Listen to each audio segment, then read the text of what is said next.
Seattle.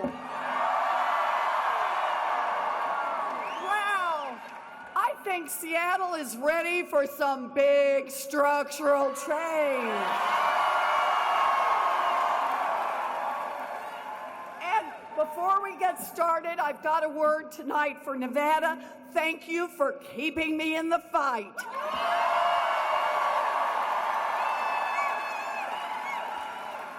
The race has been called.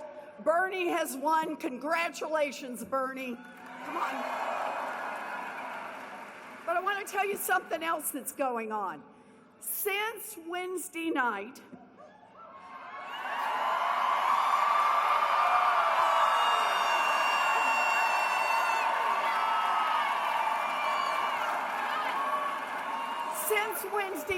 our support has been growing everywhere.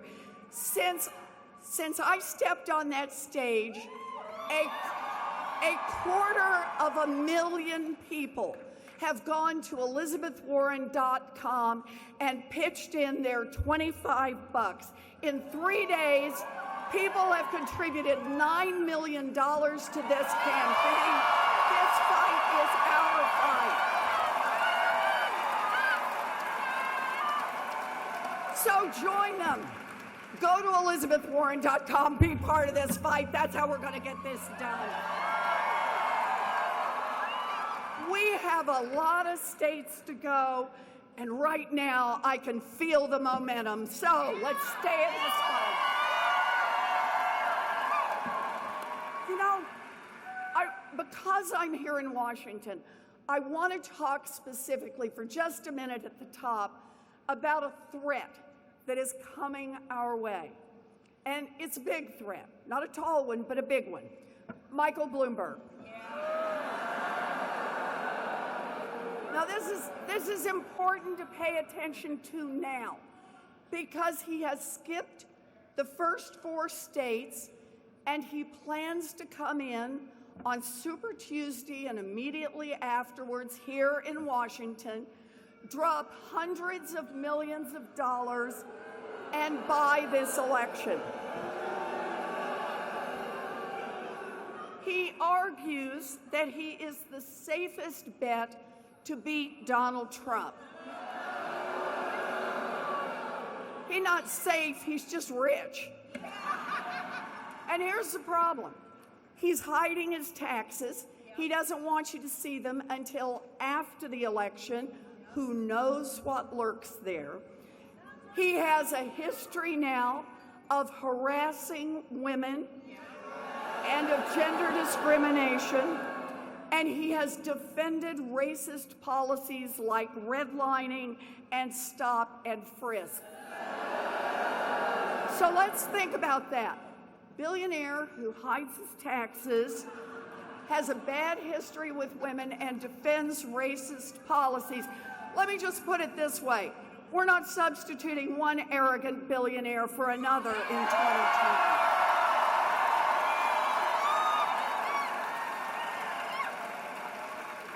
Because here's the thing. Michael Bloomberg is not the safest candidate. Michael Bloomberg is the riskiest candidate for the Democrats because he cannot win against Donald Trump. This election is not for sale.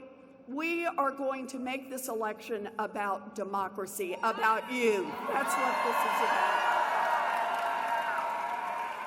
So understand this, you bet, why I am in this fight. Now look, I am not a lifelong politician, but I am a lifelong fighter. I come by it natural. I was born and raised in Oklahoma. I have 3 much older brothers. I learned early, fight for your place in a family like that. But I'm a kid who watched early on as our family had a lot of ups and downs. And when my daddy got sick, and we went a long, long time without money coming in, I watched. When the family station wagon, we lost it. I listened to my mother cry at nights. And I remember when we were right on the edge of losing our home. You know what I remember best about that? I remember the day I stood in the doorway and watched as my mother paced back and forth. She had her slip on, her stocking feet, best dress laid out on the bed. She was 50 years old. She'd never worked outside the home, and she was terrified. But we were about on the edge of losing our house. And my mother stood there. She looked at me. She looked at that dress. She looked back at me. She walked over, pulled that dress on, and walked to the Sears Roebuck and got a minimum wage job answering phones. My mother saved our home, and more importantly, she saved our family. She taught me how to fight from an early age, fight for the people you love.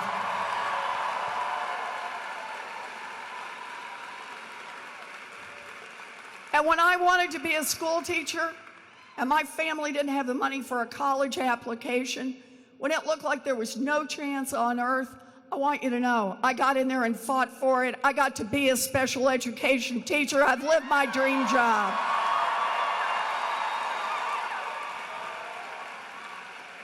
I learned to fight early on, but here's the thing. It's not enough just to fight. You got to fight and have a plan to get things done.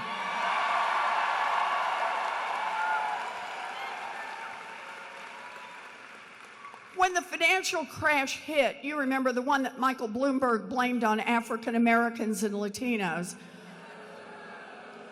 When the financial crash hit, I watched up close and personal as families who thought they'd done everything right lost a home, lost a job, lost all of their savings. I watched people who thought they were solidly middle class suddenly finding out they had nothing, and in fact they were deep in debt, living out of their vans. And I watched as government turned its back on them, as government stood there and said, we got $700 billion to bail out the banks, and we got nothing for families that got cheated. And I saw how wrong it was, and I said, I will get in this fight. This will never happen again in our country.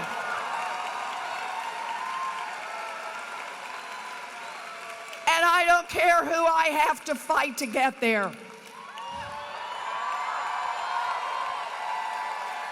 So I had an idea. I had an idea for a plan, for a consumer agency. Now, I want to tell you about this agency. It was an idea that just had a basic principle behind it, and that is no one should be able to make a profit by cheating people on mortgages, credit cards, payday loans, and student loans. Sound okay? You shouldn't be able to cheat people because of the color of their skin. You shouldn't be able to cheat people because they're female. You shouldn't be able to cheat people because they're seniors. You shouldn't be able to cheat people because they're students. It was all about just trying to get a level playing field. And I wanted an agency for that. I said, we could do this. Let's put government on the side of the people. So I wasn't in elected office. No, I went down to Washington, D.C., and basically I knocked on doors. And I talked to anybody who'd talk to me. I talked to Democrat, Republican, and I pitched them on this idea. After all, our country was in the middle of the worst economic recession since the Great Depression. And here's what they said to me. I got two answers. First answer from almost everybody was, that's a good idea. You could actually make a difference with that. That is structural change. And the second was, don't even try. Don't even try, because you'll be up against big money. You'll be up against Wall Street. You'll be up against all the Republicans, and heck, you're going to be up against half the Democrats. You'll never get it done. I heard that and I thought, all I can hear him say is, fight harder. Fight harder. Fight harder. Fight harder. So that's what I did. I laid it out. I got groups together, and I want to say the first groups that came in to defend that agency when nobody would talk about it were the unions. Can we say God bless the unions? They fight for working people. The NAACP joined us. They got it. AARP joined us. They got it. Even good old Consumers Union got in it. God. And that's the thing. We built a coalition. We pushed, we pulled, we were noisy, we were quiet. We did what we needed to do. And in 2010, President Obama signed that agency into law.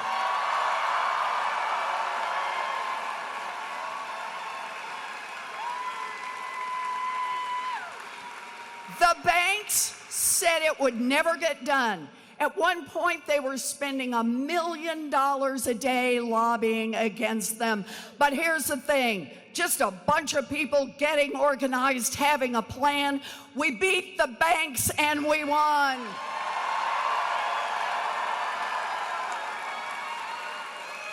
And why does it matter? That little agency has now forced the banks to return more than $12 billion directly to people they cheated.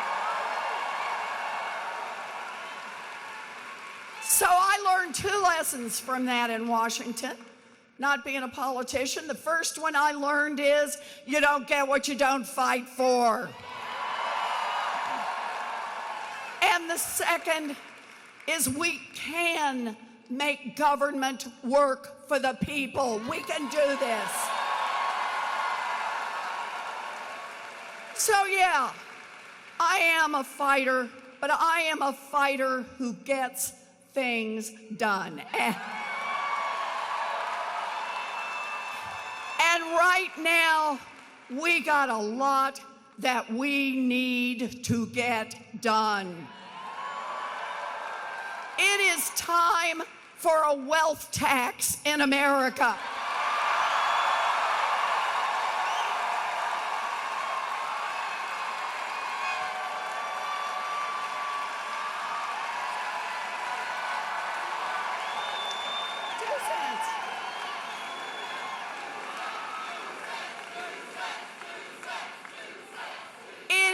Time to take on the fight against climate change. We need a Green New Deal and a Blue New Deal.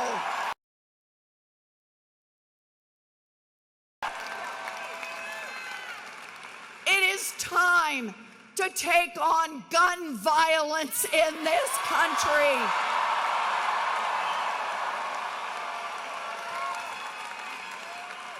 And it is time to create a pathway to citizenship for all of our people.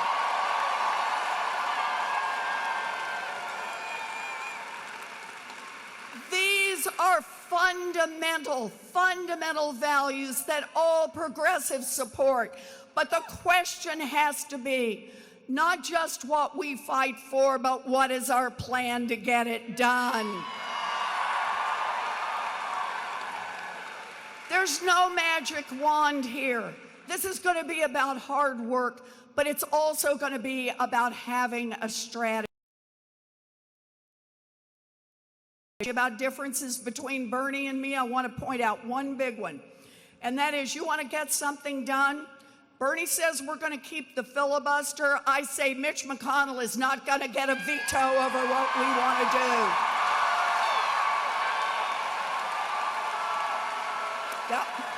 Yep. Look at it this way.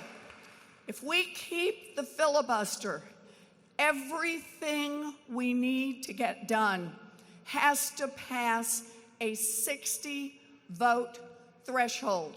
That gives a veto to Mitch McConnell, to the Republicans, to the gun industry, to the oil industry, to the billionaires. I say we go to Washington to do the people's business. If Mitch McConnell gets in the way, get rid of the filibuster and let's go.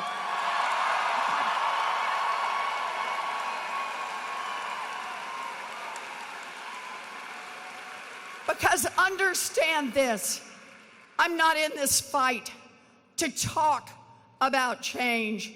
I am in this fight to make change.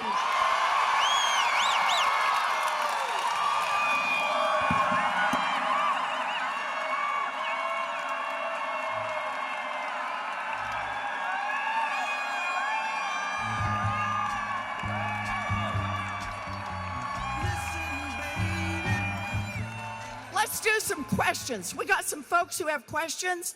I want to make sure, we got our questions over here. What a spotlight and everything. So let's do some questions, and then we will get to that all-important selfie line. All righty. Hi. So my question is, what is your advice for young women fighting... Tell me your name. First, tell me your name. May Kramer. Hi, May. May? Hi. Yes. It's good to see you, May. So ask me your question. All right, so what is your advice to young women fighting sexism in high school and college communities?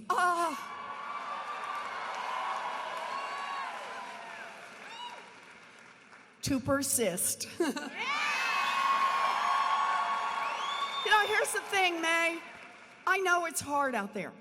I get asked this question over and over about, do you think you face sexism in running for president? And there are only two answers, and they're both bad. The first one is, yeah.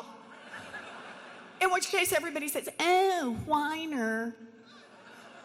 And the second is to say, oh, no, in which case at least every other woman looks at you and thinks, what planet is she living on, right? So look, it's there. And so you start by just acknowledging it. And that kind of has a way of strengthening your heart. And then you remember that no matter how many times you're told to sit down, to be quiet, in no matter how many different ways, that you're strong, your worth, and that what you are fighting for is important. So stand up, and no matter what comes your way, promise me, you will persist. You gonna do that, May?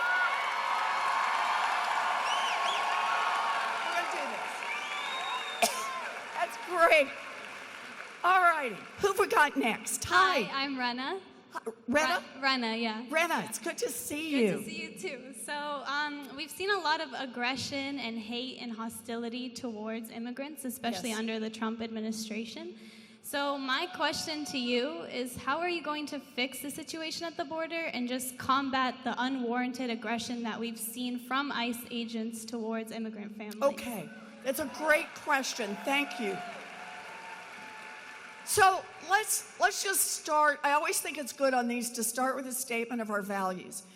Immigration does not make this country weaker. Immigration makes this country stronger.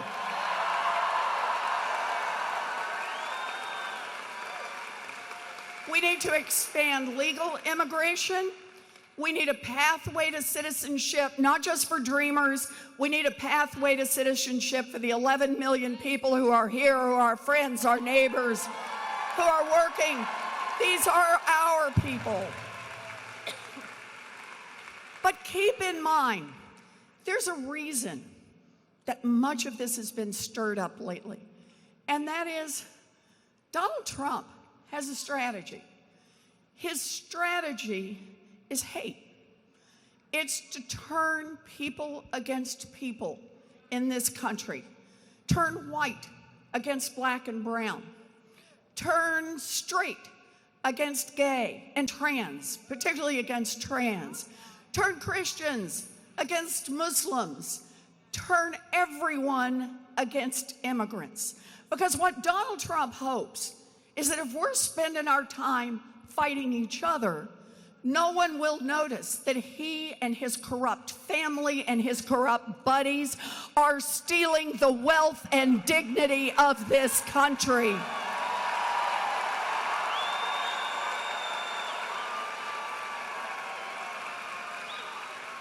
Leadership starts in the White House. And what I will do from the White House is I will lead an America that values every single human being. I will lead the fight for immigration laws to be changed in this country, for a path to citizenship, but I will also lead by example, by the good people who are invited to the White House, the people who get their pictures taken, the people who get their stories told, the people who will serve in my administration, because I will have an administration that looks like the rest of America.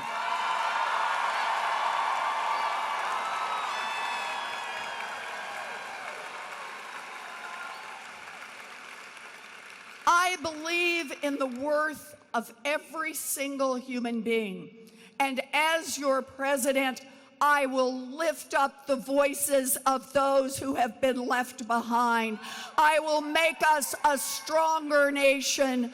I will be the president who will be a part of the heart of every human being. That's why we're here. Thank you. Thank you. It's a great question.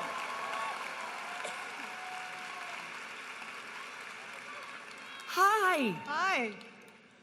My name is Sherry Simonson. Hi, Sherry. Hi. It's good to see you. Thank you for coming to Seattle, first Oh, of I all. love being in Seattle. So much. So, when you are nominated, I love this already. what will you look for in a running mate? Whoa. So I gotta say, there are some really good choices out there. Whoa. But, oh, I know. But it would be presumptuous at this moment to talk about it, but what I can do is describe. Is that okay? We're not gonna do names, but I will describe. And that is, I want a partner in this fight. That's it.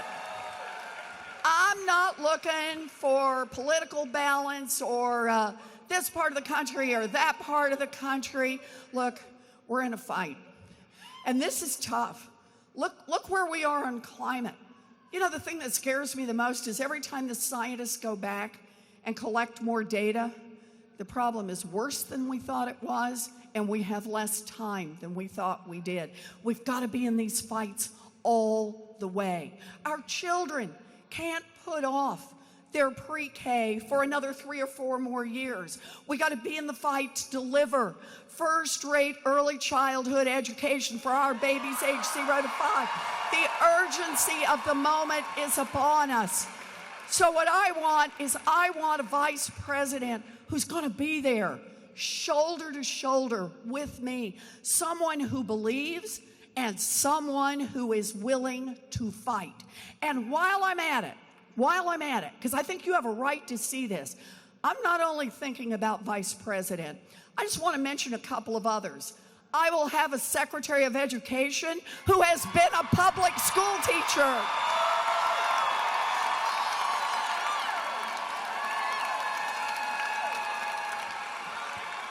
Oh, here's a shocker. A secretary of education who actually believes in public education. A secretary of education who believes that public dollars should stay in public schools. A secretary of education who believes it's time to throw high-stakes tests into the wastebasket. Oh, can I mention another one? And I'm going to have, now this is scary, a head of the Environmental Protection Agency who believes in science.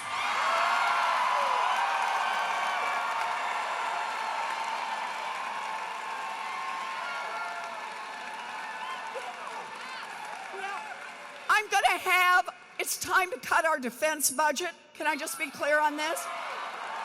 I'm going to have a Secretary of Defense who has not spent the last 7 years as a lobbyist for one of the biggest defense contractors.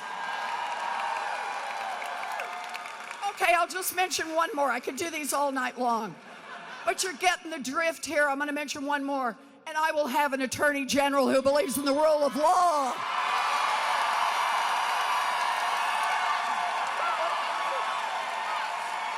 Good. We're going to do this. Oh, we're going to have fun. Hi. Hi, what's your name? Ellie? Ellie? Ellie? It's nice to see you, Ellie. Nice to see you too.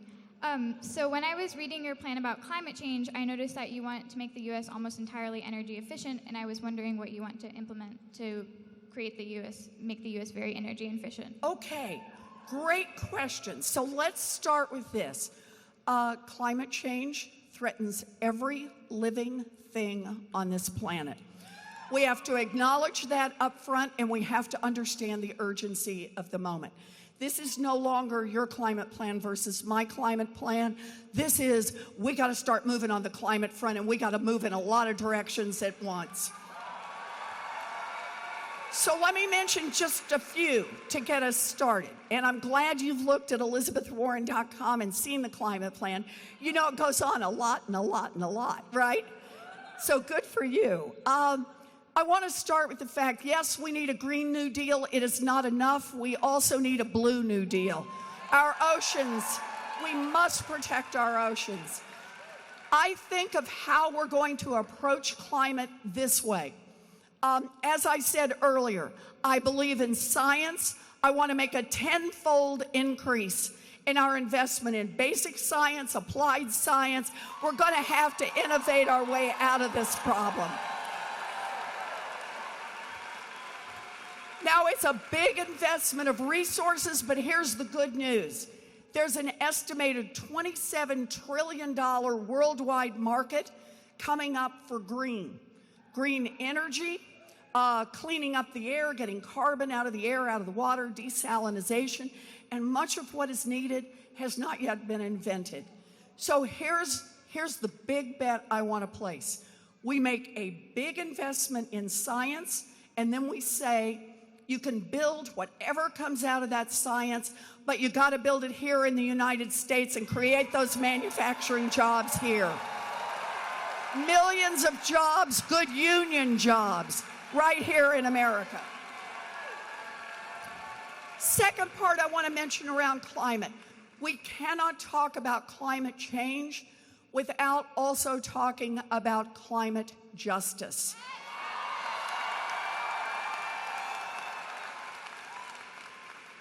The United States has permitted for decades and decades and decades polluting factories, toxic waste dumps to be located in or near communities of color and tribal nations over and over and over. The consequences are felt in the health of babies, in the health of seniors, and also in the economy. Who wants to buy a home or live near an area where you can't breathe the air and you can't drink the water? So I commit $1 trillion to cleaning up the messes we have made in Black communities, in brown communities, in Native communities. Clean it up. That is our obligation.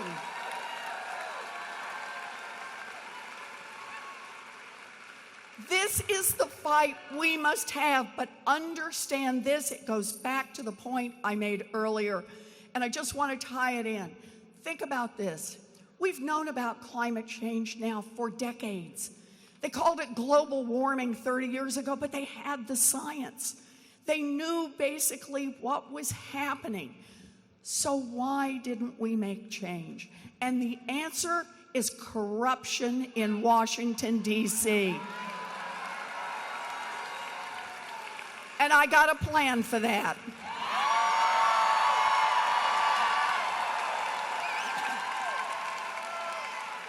The first plan I want to push through Washington, through Congress, is the anti-corruption plan to undercut the influence of money on our government.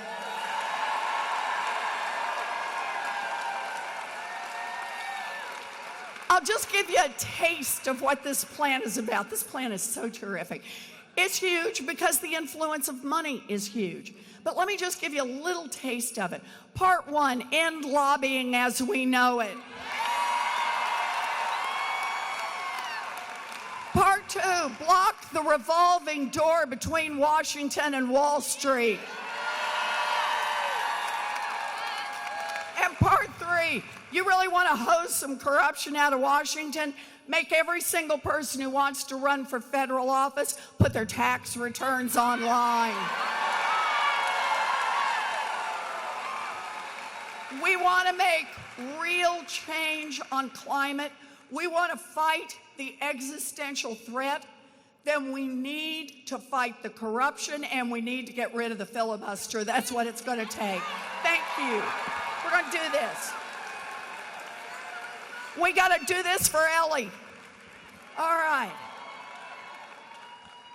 What's that?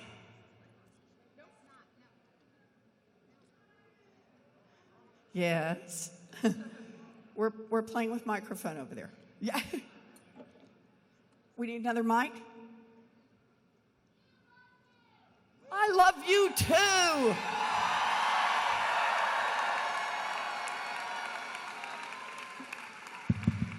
All right, Senator, here we are. Great. This will be our last question of the evening. Oh, okay. All right, last question. Is that, you hear me okay? I can hear you just fine. You want to hold it? Okay. So I got to thank you. Tell me your name. Gene. Hi, Gene. Hi. Got to thank you because I personally benefited from the CPD. Yay! I was chosen randomly, in case anyone wonders. So it is so brilliant. I hope people contemplate the importance where few individuals can take on even just a mistake done by a big bank or a financial industry.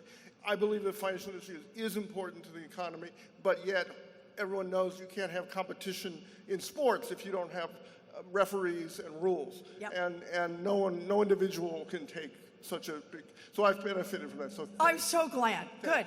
And by the way, if any of you out there feel like you've been cheated, go to cfpb.gov. There's actually a really easy to use form that you fill in. They've handled over 1 million complaints. This is about making government work for the people. So we got a testimonial here. I can tell you the bank moved really fast when they heard from. So my question though is there's a significant minority of our fellow citizens who seem to be enamored with what they call an alternative reality. And I'm interested in what your plan is, if we put it that way, to help them see the destiny of your leadership for America. Okay. So I thought that was diplomatically put. It makes me think that you have friends who are in that alternate reality. Okay.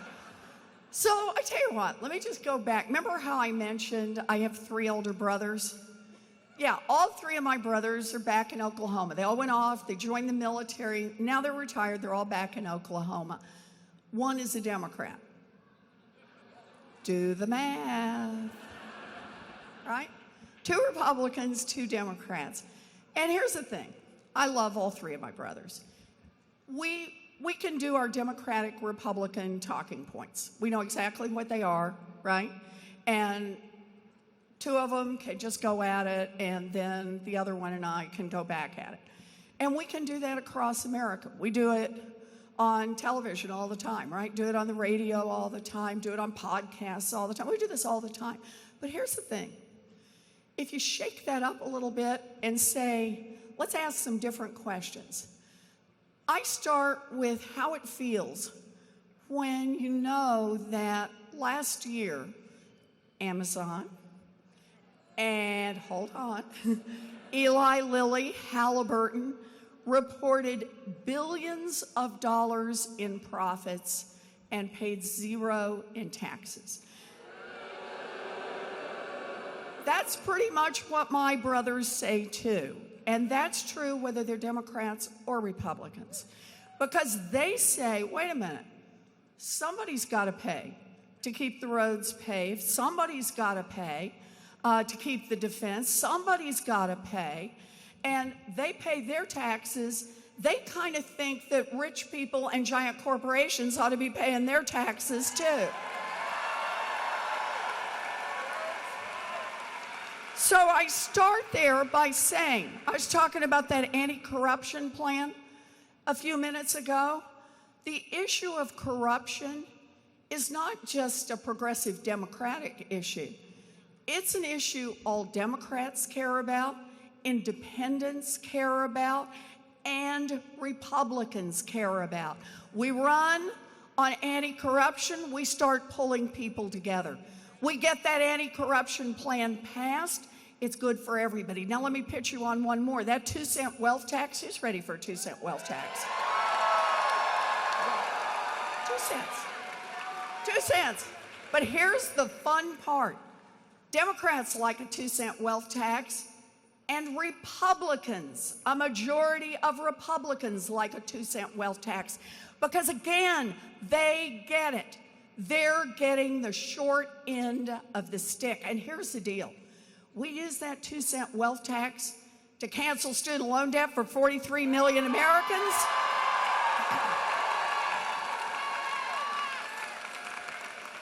That's 43 million Americans who are Americans.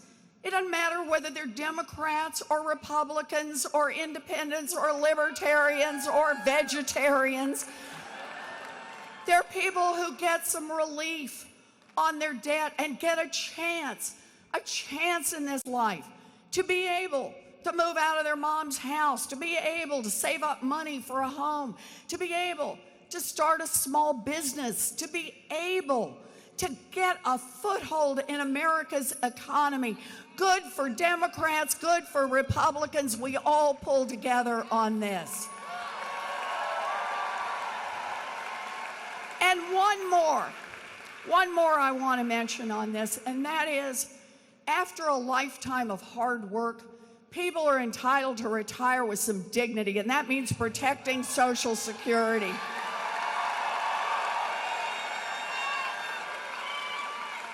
I've got a plan to increase Social Security payments and disability payments by $200 a month across the board by only increasing taxes on the top 2% in America. And here's the thing, you know who likes that? Democrats and Republicans. And you know who gets helped by that? Democrats and Republicans. So you ask the question about how you start to pull people together. And here's my thinking on this. We get out there and fight for a government, not left, right, not Republican, Democrat, but whether or not we have a government that just works for a handful of rich people and giant corporations, a handful of folks who can hire armies of lobbyists and lawyers, or whether or not we have a government that works for the rest of us. We make that government work for the rest of us. That's how we start to knit this country back together. Start there. Does that work for you?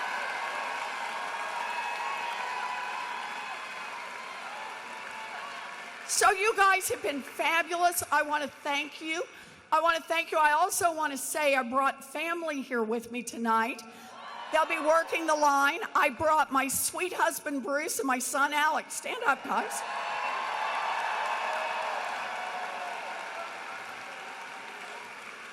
Just so you know, Alex is the guy who's been my tech support since 2nd grade. It's true. It's true. He now runs his own small business, but he's picked up a new sideline called Support Your Mother when she runs for President of the United States.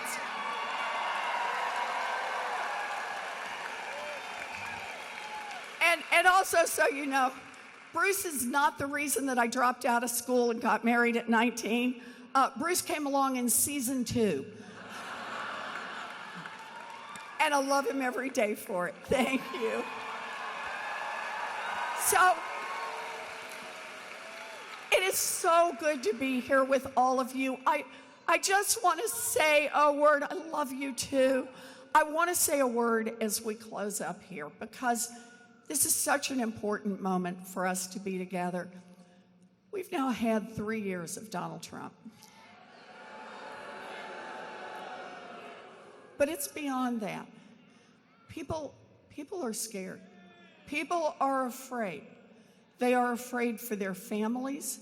They are afraid for their neighbors. They are afraid for children locked in cages down at our borders. They are afraid for children on lockdown in our public schools.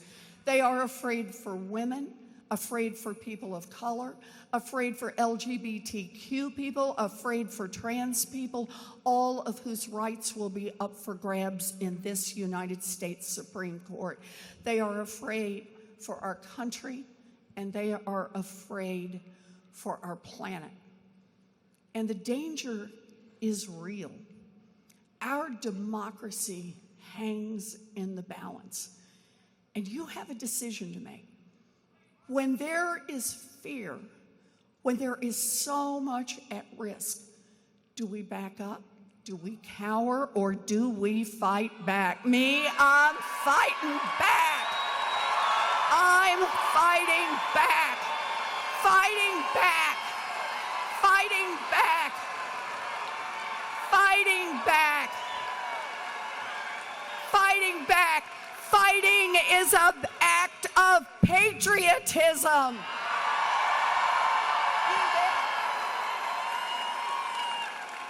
We fought back against a king to build this nation. We fought back against the scourge of slavery to save this union. We fought back against a Great Depression to rebuild our economy.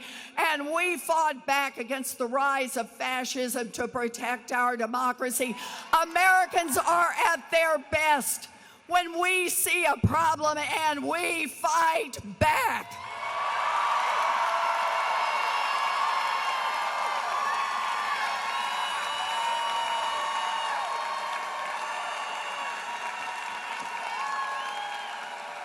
This is no time for small ideas. This is no time to nibble around the edges. This is no time for talk without action. This is time to have a plan and make big structural change.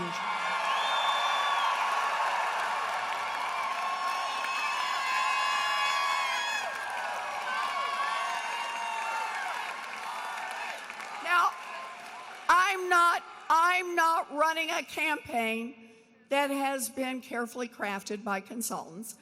I am not running a campaign that has proposals that are carefully designed not to offend big donors. I passed that stop sign a long time ago.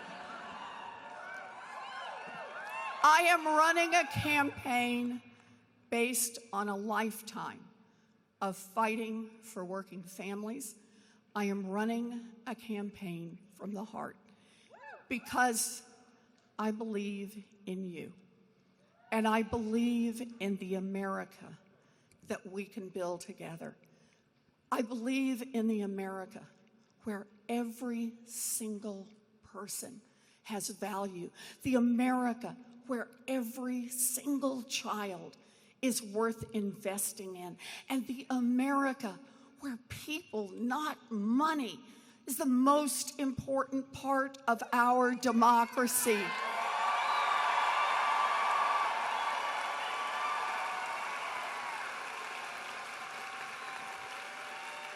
I'm here tonight because I can see that America. I can see it and I believe in it. And if you believe that that America is possible, and if you believe that that America is worth fighting for, then I'm asking you this: get in this fight. Get in this fight. Get in this fight.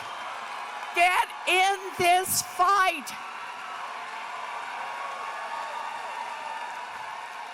Vote for me.